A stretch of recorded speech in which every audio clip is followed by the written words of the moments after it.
saya izin minta waktu sebentar. Ya. Saya ada tugas kuliah untuk wawancara tentang perpajakan. Ini saya dapat tugas perpajakan PPh 21, pajak penghasilan perorangan. Mungkin ada beberapa pertanyaan yang akan saya sampaikan ke Mbak. Untuk yang pertama ini, Mbaknya namanya siapa? Asalnya dari mana dan pekerjaan saat ini apa? Nama saya Vina, saya asal dari Pontianak, saya kerja sebagai dokter di suatu klinik kecantikan. Terus apakah Mbak tahu tentang PPh 21? Saya tahu singkat aja ya, kalau Apa? PPh 21 itu kependekan dari pajak penghasilan pasal 21. Jadi itu tuh satu pajak yang akan diterima oleh karyawan swasta, di mana akan mendapatkan potongan dari perusahaan tersebut. Ini ya, cukup paham ya. Mbak, selanjutnya saya mau nanya bagaimana cara perhitungan PPh 21 pada gaji bulanan di kantor Mbak? Kalau PPh 21 di kantor saya itu dilakukan pemotongan pajaknya, dan dari penghasilan total saya dalam 1 bulan itu akan dikurangi dengan misalnya saya ada tanggungan dari jabatan, kemudian tanggungan keluarga, dan apabila saya sudah memiliki anak juga terdapat potongan untuk tanggungan anak. Cukup komplit ya Mbak ya. Selanjutnya ini, apakah Mbak sudah melaporkan PPh 21 nih secara tepat waktu sesuai bulannya? Kalau untuk PPh 21 dari perusahaan saya tempat bekerja itu sudah dilakukan secara tepat waktu ya. Jadi setiap bulan kita akan dilakukan pemotongan pajak secara otomatis oleh perusahaan. Jadi setiap bulan dipotong, nanti biar terkonfirmasi ya pajaknya berapa setiap orangnya gitu Mbak. Selanjutnya, bagaimana cara Mbak mendapatkan bukti potong PPh 21 dari perusahaan tempat Mbak bekerja sekarang? Kalau untuk buktinya, kita ada slip gaji. Jadi dari slip gaji itu terdapat total penghasilannya per bulan berapa, kemudian potongan pajak PPh 21-nya berapa, dan juga nanti total hasil potongan itu berapa juga tertera di slip gaji. Jadi itu dari slip gaji tersebut lengkap ya, jadi tidak kita lihat potongan apa saja yang bisa dilaporkan gitu. Betul, nanti slip gajinya dikirimkan setiap bulan dari email. Dari ini. Terakhir nih Mbak, pertanyaan saya, apakah Mbak sudah mengajukan lapor SPT setiap tahunnya? Ya, kalau untuk SPT per tahun, dalam 1 tahun sudah dilaporkan secara otomatis oleh perusahaan, tapi nanti kita sebagai pribadi juga melaporkan lagi pajak SPT-nya. Jadi biar taat aturan perpajakan hukum lah. Jadi tidak ada penyelewengan antara perusahaan dan pribadi. Mungkin itu saja Mbak, cukup panjang lebar nih. Jadi menambah pengetahuan untuk saya juga. Saya saat ini sedang kuliah di Universitas Surya Dharma. Jadi tugas saya ini semoga bisa dijadikan pedoman untuk orang lain.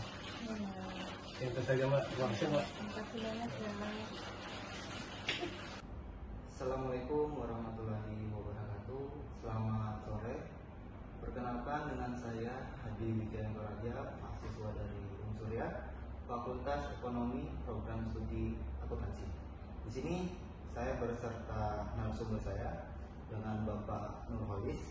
Di sini saya akan menanyakan beberapa hal mengenai pajak pertambahan nilai dengan pajak penjualan barang mewah.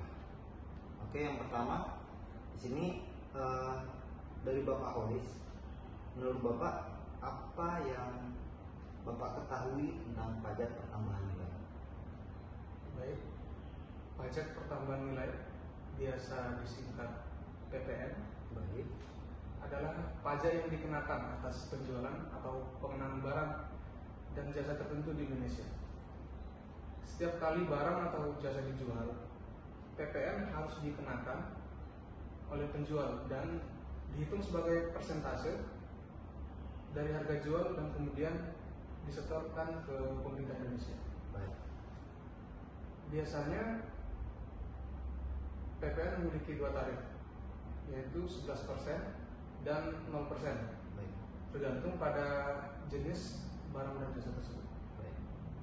Kemudian untuk barang penjualan barang mewah, apa yang Bapak ketahui? Pajak penjualan barang mewah itu biasa disingkat PPNBM, Baik, Bapak. adalah pajak khusus yang dikenakan pada penjualan barang mewah di Indonesia. Beberapa contoh barang termasuk mobil, perhiasan, kapal, pesawat terbang, dan ataupun barang lainnya yang dianggap mewah dan memiliki nilai tinggi. Biasanya dikenakan sebagai persentase dari harga jual barang, dan setiap kali barang tersebut dijual, maka pajak ini harus dibayar oleh penjual. Baik Bapak, kami ulangi dari PPN hingga PPNBM. Untuk PPN berarti sebuah pajak yang dikenakan dari barang ataupun jasa yang dijual, kemudian disetorkan ke negara. Kemudian untuk pajak penjualan barang mewah itu setiap pembelian barang mewah dengan nilai yang tinggi maka dikenakan pajak, kemudian disetorkan juga ke negara. Betul sekali. Baik Bapak. Baik, mungkin cukup dari kami mengenai pajak tambahan nilai dan pajak penjualan barang mewah. Saya ucapkan banyak terima kasih kepada Bapak Wisnu Holis sebagai narasumber saya. Sekian, terima kasih, selamat sore. Baik, terima kasih. Berjumpa lagi dengan saya Hadi Wijayanto Rajab dengan narasumber yang berbeda, narasumber yang kedua dengan Bapak Umardio. Di sini Bapak Umardio sebagai narasumber akan menjelaskan PBB itu sendiri, yang dimana PBB itu pajak bumi dan bangunan. Oke, Bapak Umardio, apa yang Bapak ketahui tentang PBB itu? Baik, sebelumnya perkenalkan, saya Umardio Adinda Muhammad. Baik, di sini saya akan menjelaskan mengenai pajak bumi dan bangunan.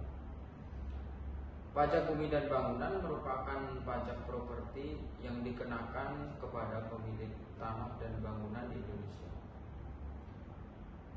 Pajak ini terutama dikenakan pada pemilik properti akomodasi, dan besarnya pajak ini didasarkan pada nilai properti dan lokasi geografisnya.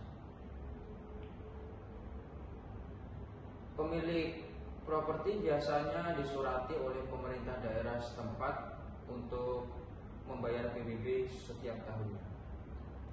Dan apabila pemilik properti tersebut tidak membayar PBB, maka akan dikenai sanksi denda dan atau hukuman pemotongan hak kepemilikan tanah tersebut. Baik Bapak, untuk PBB itu cukup jelas yang Bapak sampaikan kepada kami. Di sini saya akan mengulangi poin-poin penting dari PBB tersebut. Berarti untuk setiap pemilik properti bangunan dan tanah itu harus membayarkan PBB itu sendiri, dan untuk jumlahnya berdasarkan letak dari geografis dari bangunan ataupun tanah itu sendiri. Apakah benar? Baik, benar. Memang didasarkan pada nilai properti dan lokasi geografisnya. Baik Bapak, terima kasih atas wawancara kita hari ini mengenai pajak bumi dan bangunan. Sekian dari saya dengan Bapak Wisnu sebagai narasumber yang kedua. Terima kasih, selamat sore.